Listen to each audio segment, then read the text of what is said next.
My name is Felix Schrödinger, and I don't get jokes.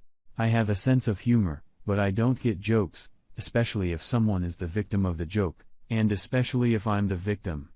And by the way, I have a cat, and like all cats, she likes to climb into crates and actually into all sorts of containers and confined spaces. I have no idea why it's just a cat thing. I think you may have heard of Schrödinger's cat, although you may be a little unsure of what that means. Schrödinger, the famous one, not me or my grandfather, was a physicist. He gave his name to a thought experiment in which he placed an imaginary cat in a box with a mechanism that may or may not have killed the cat. Depending on a random subatomic event, we only find out if the cat is alive or dead by opening the box. Until then, the cat is alive and dead at the same time. How you interpret this mental experiment leads to deciding whether or not we live in a multiverse, so at least from a physics perspective, it's a pretty big deal. Joking often serves as a cover for aggression. By lashing out at the joker, you'll hear, "Don't you get jokes? I was just kidding." Have you lost your sense of humor and many other variations on that theme? I worked hard at university because I knew my parents were struggling to help with my studies while other kids were having fun, and so I became the center of pranks from rich kids who saw my passion as a kind of coded criticism. This goes some way to explaining my allergy to April Fool's Day. So often it turns out to be extremely obnoxious. Someone tries too hard and is completely uninspired, commits a joke that on any other day would be taken as an invitation to get a punchline, but on this day, they have a free pass, and if you object, it means you can't take a joke. Okay. And back to my story again. These days, you may well have heard of me, but at the time these events took place, I was a budding biotech entrepreneur. I was already successful enough to own my own house in a decent part of London. It was the first day of April, and a month earlier, you could say everything was perfect. My friend, Sarah, had moved in with me, and my friends were saying she was perfect for me. I admit that I have a tendency to be a bit stressed out trying to plan everything, and it's not easy for me to relax, but it's also one of the reasons why I had a house in London when I wasn't yet 30. They saw that Sarah was helping me not to take things too seriously.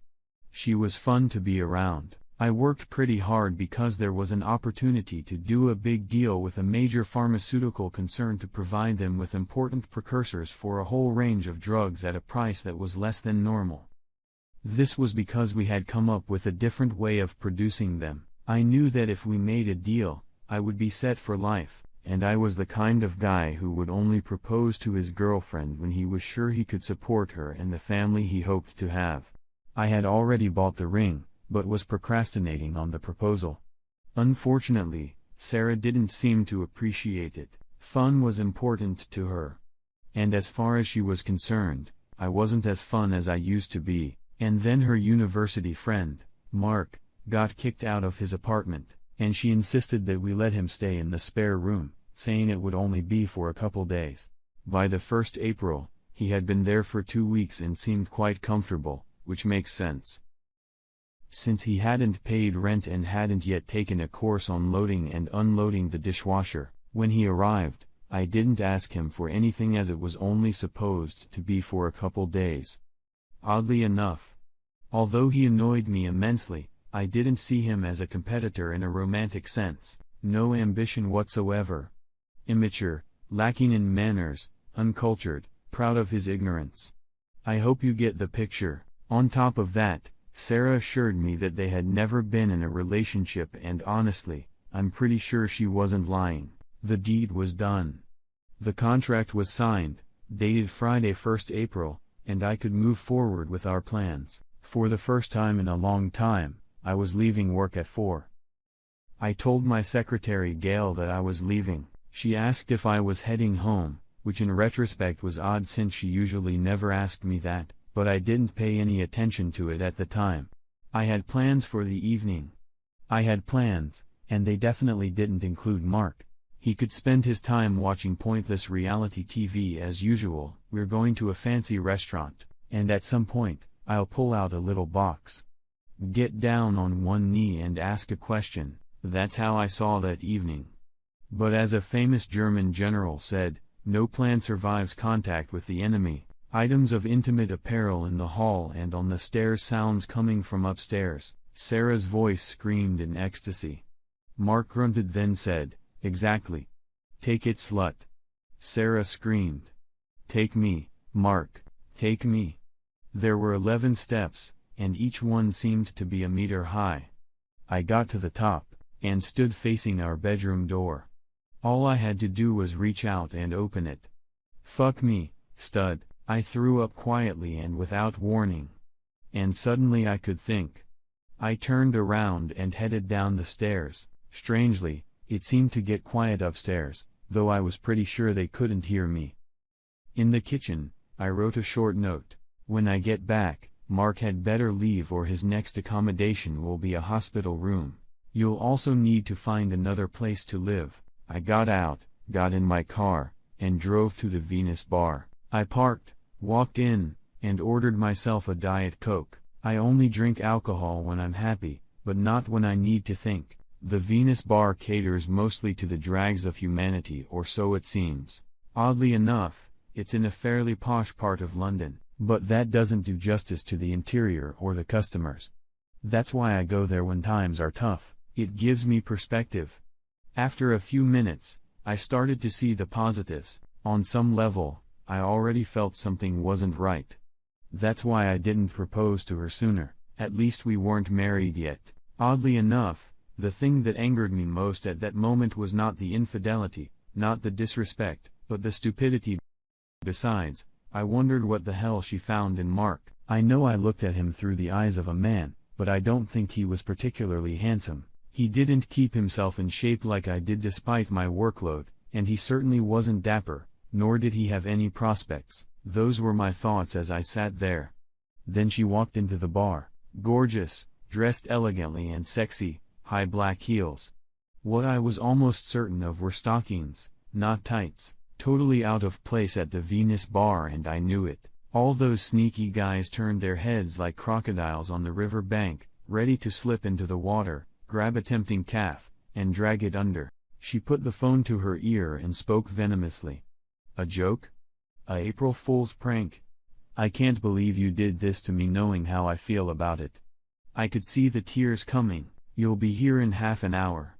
What am I supposed to do now? I don't even have any money or cards because you took them out of my wallet." Her voice became incredulous. "Should I ask someone to buy me a drink? Here?" At this point, she broke down and ended the conversation. Now she just stood there not knowing what to do. I didn't realize I was about to intervene myself. "I beg your pardon." She flinched. "I couldn't help but overhear your conversation, and I have a suggestion." She turned and looked at me with understandable suspicion. Then she did a sort of double take. "You look kind of familiar. Have we met before?" Now I was the one who was caught off guard, and I answered with spontaneous honesty, "I don't think so. I'm pretty sure I remember you. You're beautiful." She blushed slightly, and before she could respond, I added, "I'm Felix. Felix Schrödinger." She smiled, and it was the most charming smile I'd ever seen. "Wow. I see. I saw your picture today. You're the owner of Mendel's Garden, aren't you? My editor wanted me to find out if you got that huge contract everyone's talking about with Paradise Pharmaceuticals." I was amazed that I was getting so much attention. "I'm April. April Fuller. I just started at the Financial Times, kind of on probation." I was glad she was at least open to talking to me. "I was going to suggest you stop by the Regency Hotel bar next door. It's a little more decent than this one, and then you won't be here when he shows up." She smiled, but then got a little concerned. "As you may have heard, I don't have any money with me." I laughed. "Well, it just so happens that after signing a certain deal today, I can afford to have a couple drinks." April grinned and nodded. I turned to the bartender, put a tent on the counter, much more than my Diet Coke was worth, and said, "Keep the change, and when the guy comes in and asks about the lady, just tell him she left with a rich guy in a suit. Can you do that?" He winked at us and said, "Sure." I hope he gets the joke. We went to a neighborhood bar. It amused me that a Venus bar could neighbor a 4-star hotel. The bar at the Regency was perfect for private conversations, and we sat in a semi-closed booth. We ordered coffee. So Felix, how is it that you find yourself in a place like the Venus bar alone, especially when it seems like you have something to celebrate? I realized she must find it strange. Well, it's kind of a tradition for me. When something goes wrong, I go and sit in the Venus bar and people watch. And I soon realized that my life is so much better than most people out there, no matter what temporary grief I'm going through. I guess it's a kind of therapy. April looked puzzled. I thought you said you made a pact. I laughed mercilessly. Well, I was on my way home at 4 o'clock this afternoon, intending to celebrate with my girlfriend and maybe even propose to her. At 4:30, I listened to her already celebrating with her ex-boyfriend. I explained what had happened and what led up to it. And then my phone rang. It was Sarah. I'm sorry, April, but I should probably answer it. He tried several times. I took a deep breath and pressed the icon. I put my phone on speakerphone for some reason. I guess I wanted April to know that I wasn't making up what I told her. Felix, thank God I caught you.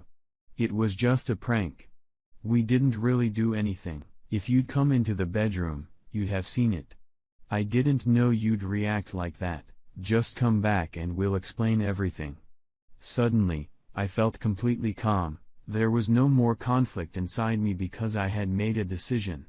For starters, forget the we. Your fucking buddy better be gone by the time I get back. He's been living in my house rent-free for 2 weeks now without even thanking me, unless you count today. But Felix, and you'd better get yourself another place soon. But Felix, you've got it all wrong. It was just a joke. An April Fool's joke. Not really, Sarah. How about a little thought experiment? Try to imagine telling someone this story and convincing them you didn't do anything wrong. In fact, why don't you try it for real? Tell someone how you were in our bedroom with your ex-boyfriend making all the noises that accompany passionate sex, but that it was all completely innocent. There was a slight pause this time. Felix, it's not like that at all. April surprised me by picking up the phone and talking into it.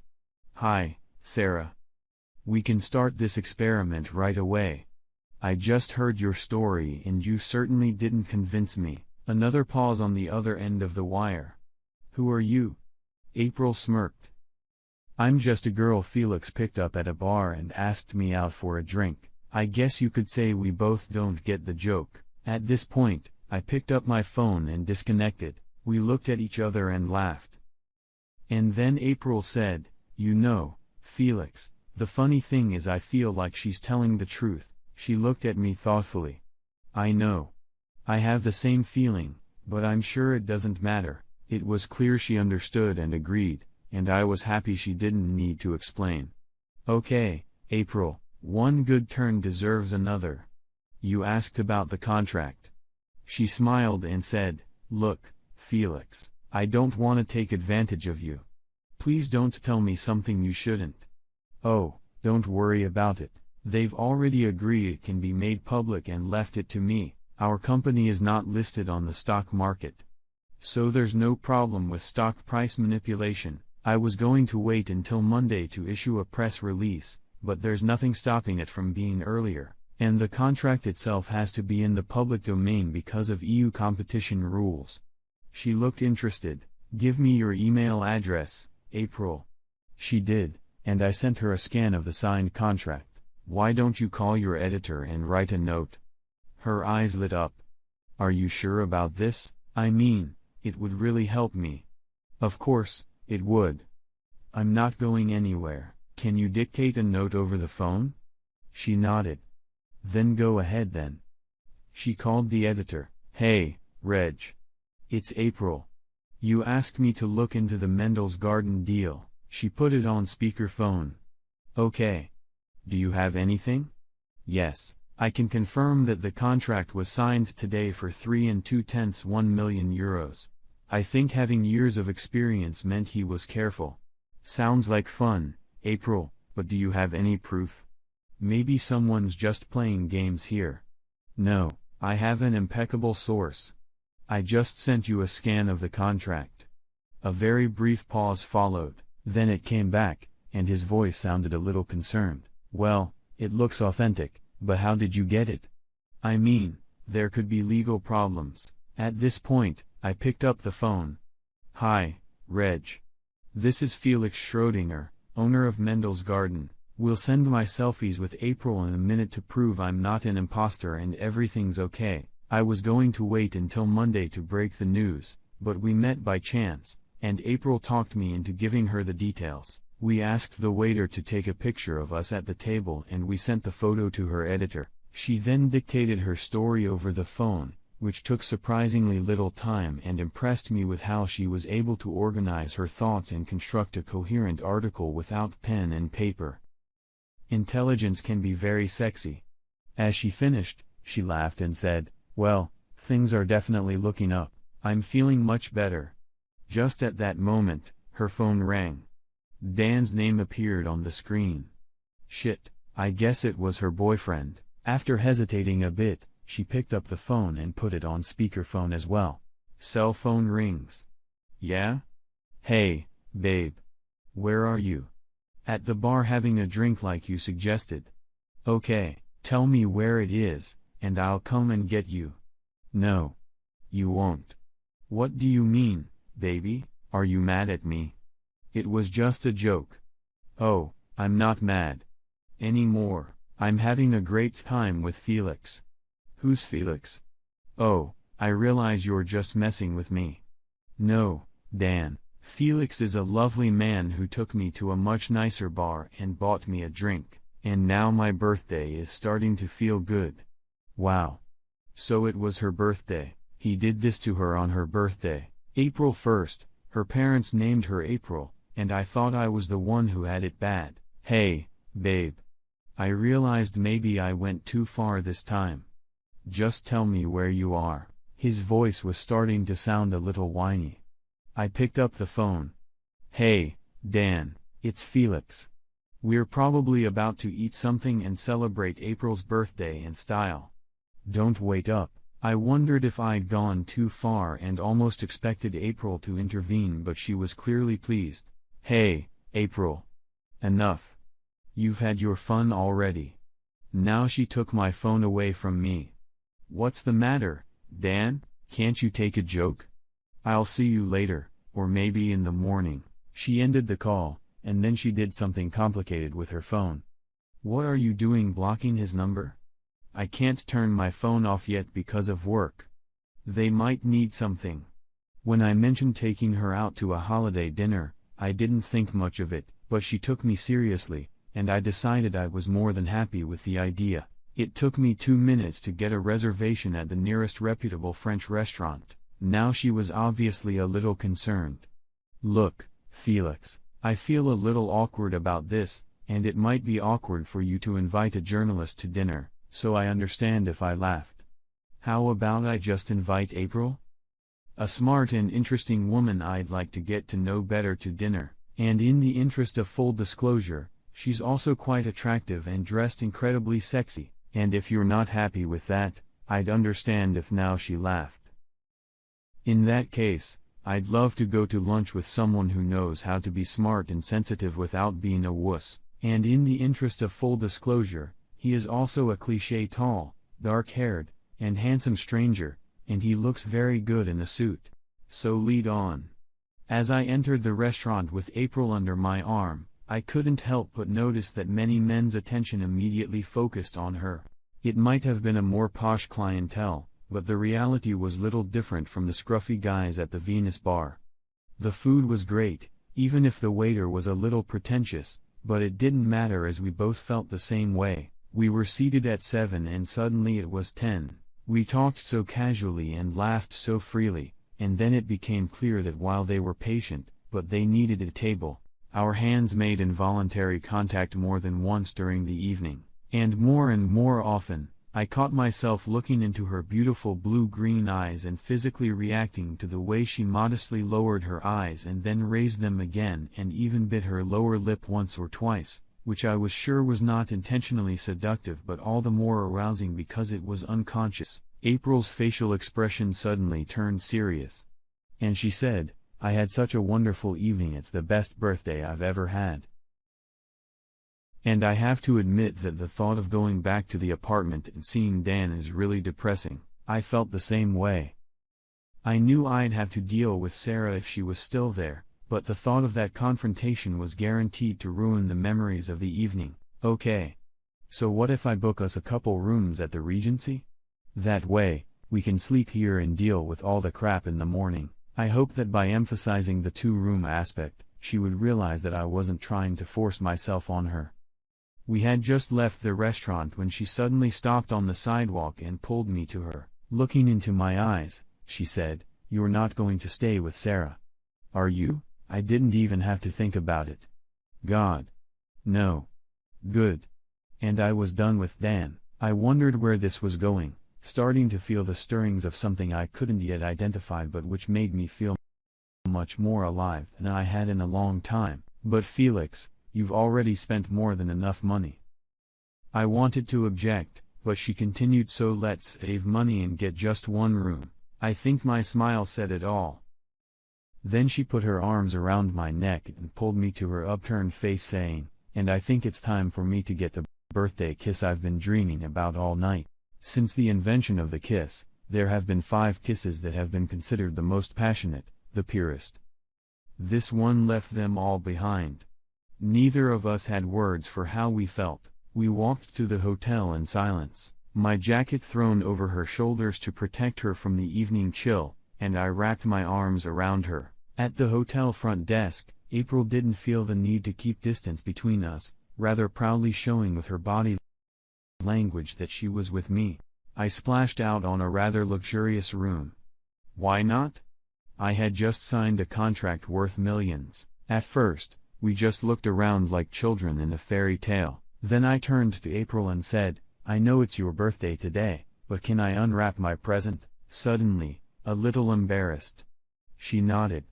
I took my time. First, I just took my jacket from her, then I stepped back a bit to look at her in the exquisite dark green dress.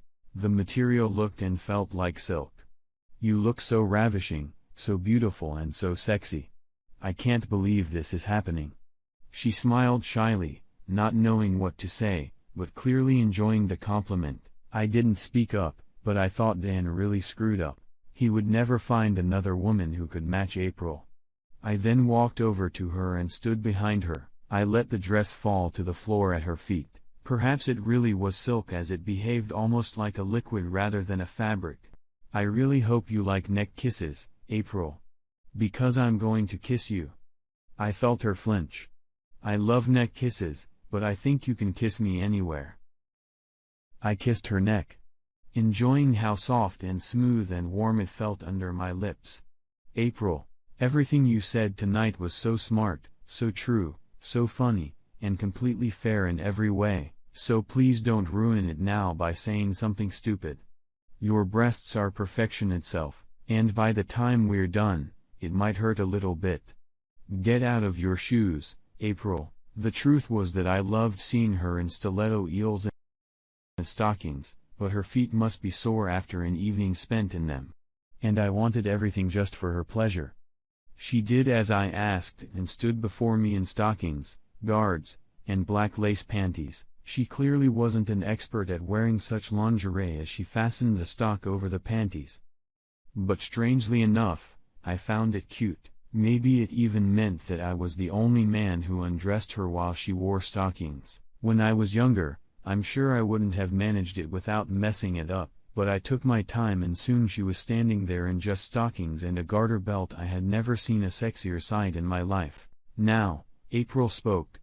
"Felix, I don't think I can undress you quickly, and I desperately need you. Please get undressed as soon as possible. I need you."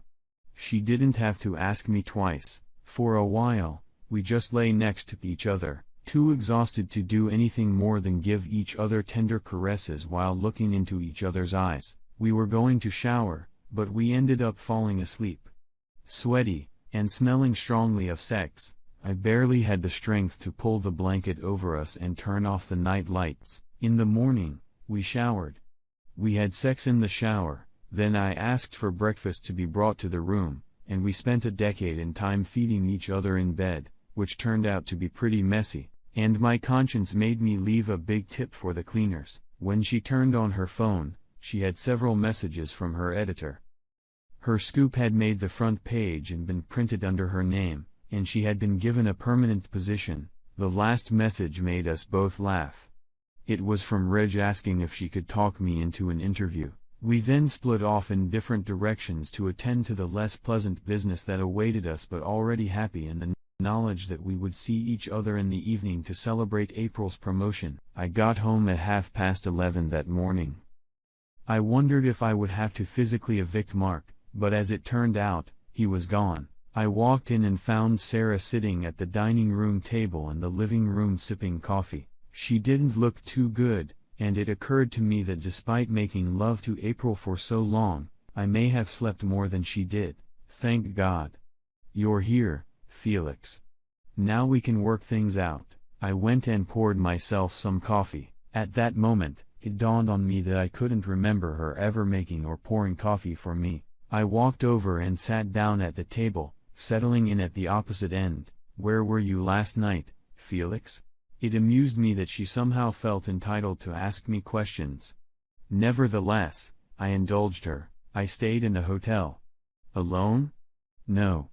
I spent the night with April. Just saying her name gave me a warm feeling, but apparently it didn't affect Sarah the same way. How could you do that, Felix? What about us? I tilted my head slightly to the side as if examining a particularly exotic bug. Sarah, I think the we ended yesterday, or rather a little after 4 o'clock. She looked at me disappointedly. But I told you, Felix, it was just a prank. If you had opened the door, she really didn't understand. Sarah, you know the whole Schrodinger's cat thing. She looked at me, not understanding what was going on. Yes. Of course, you explained it all to me, how you opened the box to see if the cat is alive or dead, but I don't see what that has to do with the case. Among other things, you didn't open the door. Too bad you didn't do it then. I stopped her. No, that's the point.